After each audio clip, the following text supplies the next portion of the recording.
오늘 갤럽에서 역대급 보수 과표집이 터졌는데 여전히 지지율이 처참한데요. 해당 내용 알아보기 전 구독과 좋아요 부탁드립니다. 2주 전 갤럽 세부 내역에서는 정확히 반반으로 표집되었으나 오늘자 갤럽에서는 보수가 약 50명 정도 더 표집되어 보수 과표집인 여론조사 결과가 나타났습니다. 하지만 윤석열 지지율은 26%로 여전히 20%대에 머물러 있는 상황입니다. 네, 정말 처참한 수준인데요. 현재 윤석열을 향한 중도층의 지지율은 약 19%로 나타났으며 긍정평가는 71%로 나타났습니다. 보수의 콘크리트층을 제외한다면 윤석열을 향한 민심은 이미 10%대로 추락하기 시작했다는 것이죠. 이어서 TK 그리고 PK에서도 윤석열을 향한 처참한 지지율을 찾아볼 수 있었습니다. 심지어 70대 이상을 제외한 모든 연령대에서 부정평가가 더욱 우세한 걸 확인할 수 있었죠. 심지어 이번 갤럽의 질문지는 북한 오물풍선, 대북 확성기, 대북 전단, 의대 증원, 동해 유정과 같은 보수층이 귀 기울일 만한 질문들이 많아 평소보다 더 높은 지지율이 나올 수밖에 없는 상황이고,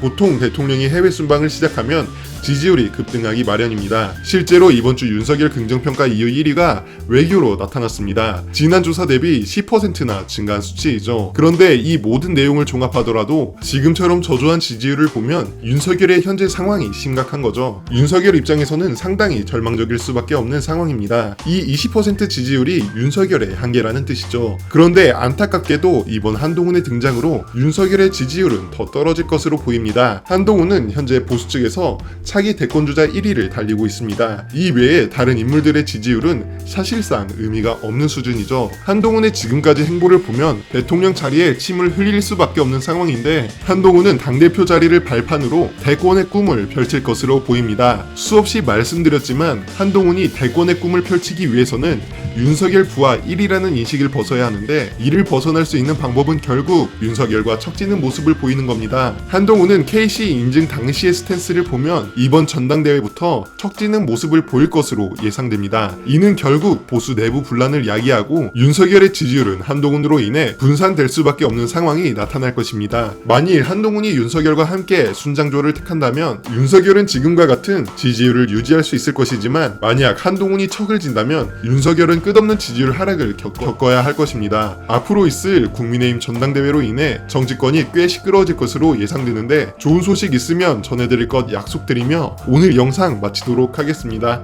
감사합니다.